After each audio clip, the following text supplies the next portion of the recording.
Welcome into the WTOL 11 Weather Hangout. I'm Chief Meteorologist Chris Vickers, joined by meteorologist Matt Willoughby and meteorologist John Birchfield. Over the next several minutes, the WTOL 11 weather team is going to be dedicated to keeping you connected with what's happening in our weather and our climate, both locally and across the nation, and at times even across the world. We're going to take a deep dive into some of the topics that, well, quite frankly, sometimes we just don't have the opportunity to do in limited time on television. And honestly, if we're being straight with this, we get a chance to nerd out and have some fun. What do you say about it, gentlemen? We love nerding out. We certainly do. And yeah, we're glad to have you along for this ride for our weekly WTOL 11 Weather Hangout. Today, we're excited to talk about more summer's last stand with near record warmth next week. And also, what is up with the tropics? Good question, Matt. Yeah. What is up with the tropics? No idea. And it's been a very quiet hurricane season, so we'll continue with that. And what are the potential impacts on the hurricane season that may leave in terms of weather, climate, and even in your pocketbook? And we can also identify many current weather events today that have the fingerprint of climate change. We always sort through fact and fiction to verify what is true when it comes to our weather and climate. And over the coming weeks and months, we're going to investigate this further. Finally, we'll talk about some of the viral and hottest weather video captured over the past week and share it with you. Yeah, maybe that's been showing up in your timeline. You're saying, wow, look at that video. So our goal is to recap some of that great video that you've seen over the course of the week, or perhaps that you missed. Wherever you're watching, maybe it's WTOL 11 Plus, your Roku, YouTube, or on our free WTOL 11 weather app. We appreciate you tuning in and being part of our WTOL 11 Weather Hangout. Matt, of course, our resident hurricane expert. Yep. We're ready to get things rolling. What are we going to be talking about today? Yeah, so we're going to be talking about what's going on with the tropics. I mean, I guess call myself a hurricane expert. The guy from down south would be the one to know. Exactly. So you grew up in Louisiana, as many of our viewers know, and of course a very close connection to hurricanes and how you actually got your career in meteorology. Yeah, exactly. I mean, I've had my fair share of hurricane experience. So the first one, of course, which got me into meteorology was Hurricane Katrina, of course, which relocated my family to Baton Rouge. But it worked out for the best because here I am being a meteorologist. Well, we're happy to have you in Toledo too. Exactly. Yeah. I'm happy to be here. So and then of course last year was able to cover Hurricane Ida, which was of course a devastating storm as well. But I guess you can call me a hurricane expert. I've had my fair share of. That's amazing. Every one of us has a story in how we got into meteorology. And for Chris and I, it was more so the winter weather of the Midwest. For Matt, it was the tropics. Yes. But nonetheless, it's really neat to see that impetus that sparked your career and your interest and passion in the weather. To me, a big snowstorm or lake effect snow really is the icing on the cake. And of course, we're going to be looking forward to our winter season. And that's probably some of the topics we're going to be covering as we go through these weekly weather hangouts. But Matt, first we're going to be talking hurricanes. Yeah, we're going to be talking hurricanes. If you want to be a hurricane expert, let's see if you can answer this weather fun fact that we have right here for you.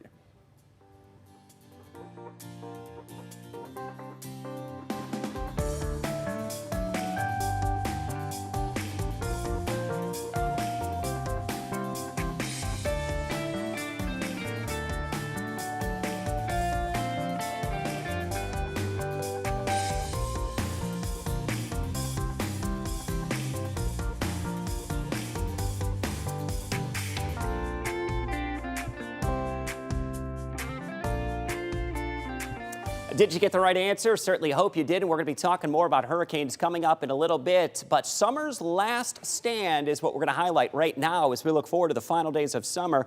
We may be looking at a late season heat wave. We've recorded 23 90-degree days so far this season. The record for 90-degree days in a season, do you remember this? The summer of 1988, 44 days. Now last year, we didn't come close to that, although we were well above average, 30 days at 90 or warmer. And we typically average about 19 days at 90 degrees or warmer. We're already above that, and we're expecting to be adding some more as we go into next week. Now, summer season is officially over with, at least meteorologically speaking. We run that June, July, and August. And get this, it was the 5th warmest summer on record, and something that you may note, and this is in context of our overall climate and change in climate. The past 3 years have all been in the top 5 warmest or hottest summers in Toledo's history. So some incredible heat that we've had. So what's going to be going on with the jet stream? We look for big ridges in the jet stream to bring us that late summer heat. High pressure is going to be building out of the southern and central plains. That's going to set up shop, depending on where this is, somewhere across the Ohio River Valley to the mid-Atlantic. That offers a big ridge in the jet stream, and we're looking at the final few days of summer. Really piping in some big-time heat. Near record warmth will be possible in the position of this high pressure. We look for that right around the mid-Atlantic to funnel that return flow with an area of low pressure in the northern plains, bringing that hot and more humid air into the picture. So one map that we can look at, where are we going to see highs over 90 degrees? I'm going to stop the clock early next week, Monday, and we're going to be looking at highs into the 90s across the central plains, even perhaps triple-digit readings. Tuesday, this is going to be a couple days before summer officially ends. That heat is going to creep closer to us, and I expect our biggest heat will arrive toward the middle of next week. Now, it's not just us analyzing the big weather maps. The Climate Prediction Center is putting a very high likelihood of above average temperatures for the central plains and the eastern half of the United States as we go into September 19th through September 23rd. Some hot weather is going to be here. So it brings up the question, what is the chance of reaching 90 or warmer after, let's say, September 15th? Well, I ran the statistics.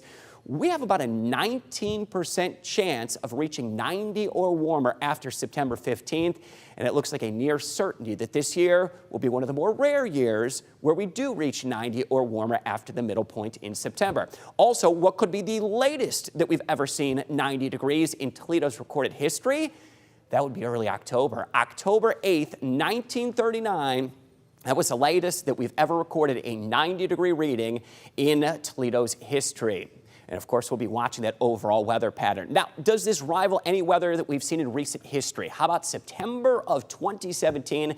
Do you remember this? We had unseasonably hot weather that shattered records with 6 straight 90-degree days, broke a record high on September 21st at 93 degrees. Came close, but fell short of breaking a record September 22nd, September 23rd. And then we broke several more record highs the subsequent days. And over the course of 6 days, we had set 4 new record highs across the area, and those are some records that could be challenged as we go into the final few days of summer. Now, you may remember it for one specific reason. It turned our Maumee River a yucky green color. That was the algae bloom that was over Lake Erie that moved then into the Maumee River and really kind of stunk things up for quite some time. And meteorologist John Birchfield, he's here with me now. You may remember that. John, you grew up here in the Toledo area. Yeah. The summer of 2017 was a hot summer, but it was really exceptionally unusual to see 6 straight 90-degree days in late September.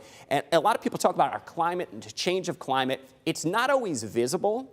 But something like that was very visible when it comes to we called it the fingerprint of climate change earlier on. And even though climate change doesn't inherently cause this extreme heat, we can say that this heat in September is becoming more common. And that's something that we've noticed over the past years and past decades, is that these 90-degree days in September, not necessarily caused by climate change, but evident of this trend that we are seeing. And for many folks who are getting used to the fall weather, it's going to be some iced pumpkin spice lattes for the next few weeks. Yeah, in respect to that, John, you're right. It's frequency, duration, intensity. Those are the things that we do look at. And that ice is going to melt very quickly next week, Matt. Yeah, exactly. I mean, it's nothing to me. But either way, I'm kidding. Oh, I wouldn't necessarily say I like the heat, but yeah, I mean, summers gets up to upper 90s each day. But yeah, I remember one day we saw even highs just into the 90s or 70s in August. Yeah. So and you thought, boy, this is unusual. Yeah, exactly. Get used to more days like that. And beyond this upcoming heat, there's actually some signs that late September, early October could turn considerably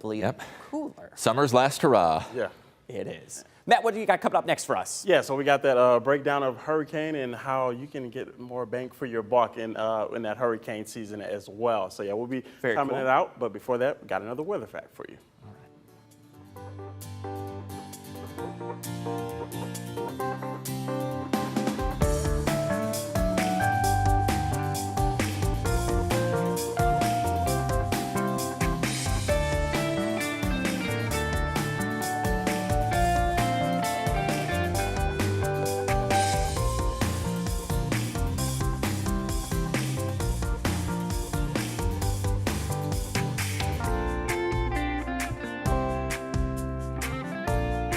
105 degrees. Boy, that's hot. Back in 1936, and we did have some hot days in the 30s. Of course, the frequency and intensity of that heat is becoming more commonplace nowadays, but we've always had heat and always will continue to have that heat in Toledo. Now, we touched on the topic of climate change and, of course, the tropics and hurricane season, a big focus of this hangout as well. So we want to talk about the impacts of the tropics on the financial burden that these natural disasters can cost. Now, if we look at 2021 in particular, $70 billion was caused. If we look at the financial impacts, and much of that came from Hurricane Ida, which Matt knows very familiar. We're looking at the extent of that financial burden caused by the tropics. Now, as far as all the natural disasters go, we sure get some in the Midwest. We have the occasional tornado. Yes, we have winter storms, but we really do not see any of this tropical activity. And tropical cyclones are the most costly and sadly the most deadly of all of Mother Nature's natural disasters. Over the last 40 years, over $1 trillion has been caused by these tropical cyclones. That's between 1980 and 2021. As far as the billion-dollar disasters that we see here in the United States, yep, hurricanes and tropical storms take the cake for the most significant and sadly the most fatal. We've seen 7,000 deaths over the last 40-year time period between 1980 and 2021. Now, this year so far has been interesting, and it's been slow and quiet, and Matt knows this all too well, that it's been a very slow start to the tropical season, but that's not necessarily going to continue. So, Matt, can you explain why we're off to a slow start and why we really haven't seen a whole lot as in terms of activity in the tropics? Yeah, John. So the reason behind this is we saw this pretty much each year. There's something called the Saharan dust, which comes off the African coast. And with that Saharan dust, as you know, deserts are mostly dry and pretty much arid throughout that. So usually when that dust does get picked up by wind, it pretty much get picked up into our atmosphere. And that causes that dust to pretty much come off the coast of Africa. So with that, those ingredients you need for any tropical cyclones to pretty much form, you need that water temperature just above 80 degrees and more abundant moisture as well. But if you don't have that moisture, well, that's going to cause some problems, especially with that Saharan dust that'll be coming off that coast of Africa. So like I said, that dust that causes that kind of layer of pretty much dust, well, that stops that sun pretty much from reflecting off the water, which will cause more dust to pretty much reflect back into the more upper atmospheres, and that'll eventually cause those water temperatures to become more cool out there. So that's pretty much why we've seen such a quiet hurricane season so far. So looking at that peak, what we actually saw, which was supposed to be the peak of hurricane season, just around September 10th, which is pretty much a few days ago. That season started just June 1st, and the season will go all the way into November 30th as well. So like I said, we'll start to see some of those hurricane seasons, even some storms start to ramp up a little bit.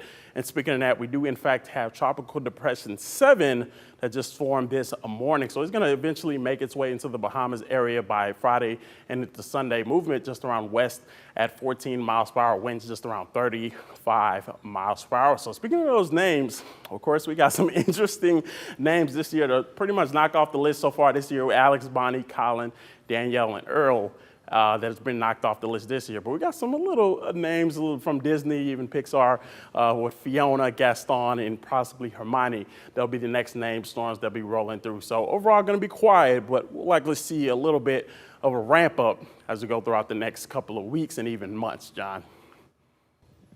Yeah, that's really fascinating, Matt. It's hard to believe that the dust from another continent, from Africa, has drifted all the way over here on the jet stream, thousands of miles, and is impacting the tropical development in the United States. It's really amazing to see the global sort of continuity of the weather, and we'll see if the tropical system heats up and ramps up, Matt, but thankfully we have an in-house hurricane expert to keep us up to date, thanks to that as well. And we've talked about the financial impacts of the tropics and all of natural disasters, and of course that's something we focus a little more on in the Climate Friday newsletter.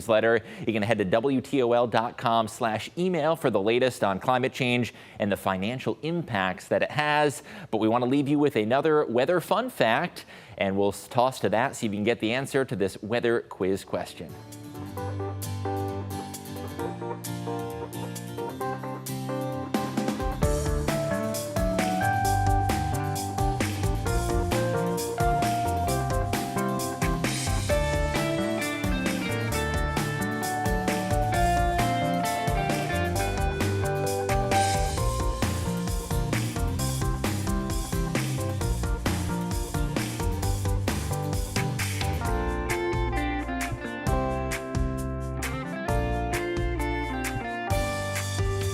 Well, pretty incredible about the oceans, and coming off of hurricanes, what we're talking about with hurricanes, it's good to know that plenty is still to explore about our Earth itself. Oh, yeah, exactly. I mean, we got weather, as we know, all around the world, different phenomena that we see each and every day. So definitely something that's interesting with that as well. Have you guys caught some of this hot weather video that was kind of circulating around the internet? So speaking of around the world, we've had a tornado that actually hit somewhere, central Italy is where this happened. Severe weather actually pounded the southern portion of Europe. And look at this. Not only did it bring this really picturesque tornado, it brought landslides, some flooding, and some of the classifications of this tornado came in right around what would we consider an EF1 tornado. So that put the winds pretty close to 100 miles per hour. John, tornadoes can happen in Italy, though, correct? They can, yeah. You don't often think of that when you think of Italy, but they do have a combination of different air masses, of course. They do have the moisture and the humidity, but they also do have sort of the butting heads of air masses that we see in the Midwest, and that often sparks our severe weather outbreaks. But when you think of peaceful Italy, you know, tornadoes aren't often what comes to mind. Hopefully next time you go there to visit, that's not what you encounter in Italy. Ooh, how about that? Yeah. Matt, what's next up for us? Yeah, so what we got next is coming a little bit closer to home. Man, this is an incredible image. Yeah, cleanup is underway after a dangerous mudslide happened pretty much Monday just east of Los Angeles. About 50 people were rescued after many people were stranded, but of course no injuries were reported. But man, that looks like mud stew. I saw some reports of about 6 to 8 feet of mud that was deposited in the wake of that landslide that came through.